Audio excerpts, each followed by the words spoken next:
Sebastian started in 1975 when a doctor and a horse person had a whimsical idea that horses can help people. I remembered reading about a program in Kalamazoo for therapeutic riding for handicapped individuals, and I thought, why not?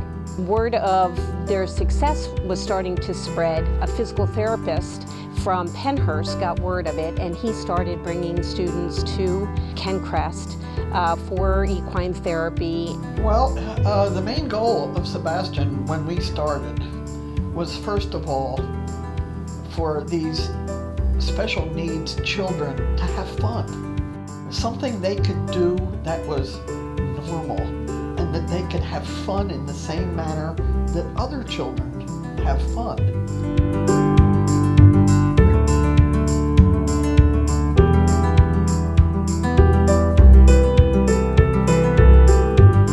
So Harry Gill was a premier equestrian facility in the 1960s. This property went on the market and was sold in April of 1975 to the Pennsylvania Department of Conservation and Natural Resources. So Sebastian's needed to find a new home, and this property was under a lease agreement to the Philadelphia Association for Retarded Citizens, and they sublet the property to Sebastian Riding Associates, and we moved here in the early 1980s. Banny Stewart lived here on the property, did all the lessons, took care of all the property.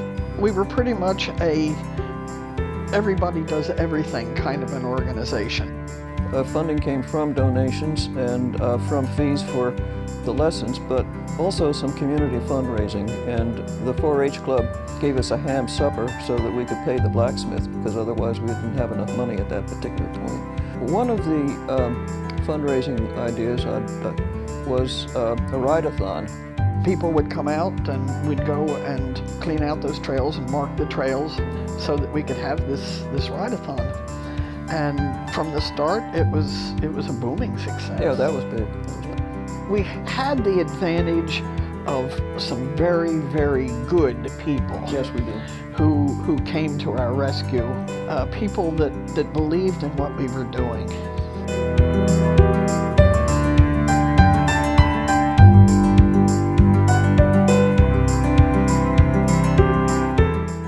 Strip in the Mark newsletter, and it was about horseback riding. So I asked Cindy if she would like to try it. So I called the number, and it was Banny Stewart, and they sent me this little flyer about therapeutic horseback riding. And so I started picking her up after school at Woodland School and driving to Kencrest, and that was the beginning of Cindy's journey here. We used to do trails, used to do the ride-a-thon stuff, and that was so much fun. I enjoyed that.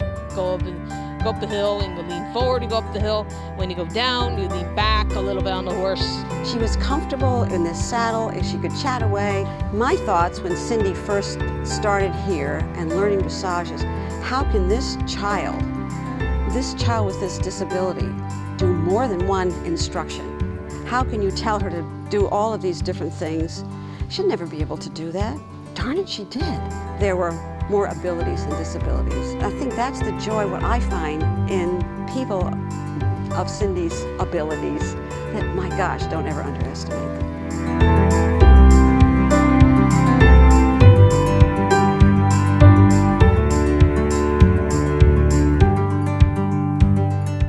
When Meredith was about 4, I guess, we found out that she had a really rare metabolic disorder that affected her motor and coordination stuff. So we were seeing a physical therapist. She said, you know, you really ought to get her involved with therapeutic riding. And she said, well, you know, go to Sebastian, it's a good place. Now, we've been here 17 years, and now she's very happy about being here, and she loves her horses, and especially Diamond. Yeah, especially Diamond. I guess through the years, probably the important part is that she has had things to talk about with other people at school. So she has a lot of friends that maybe she wouldn't have had if she hadn't been involved with the horses.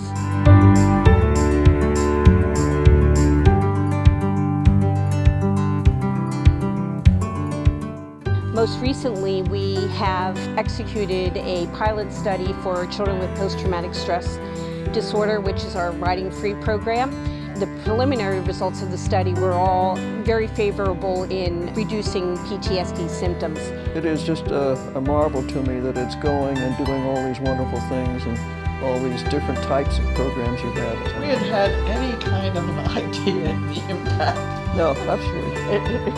It boggles the mind now to see how far Sebastian Riding Associates has come. I can't believe it. The challenging thing will be to get enough volunteers and enough spacing and enough staff to handle the need that we can develop. We currently serve about 186 to 200 students a year, which is significant growth over the last 40 years.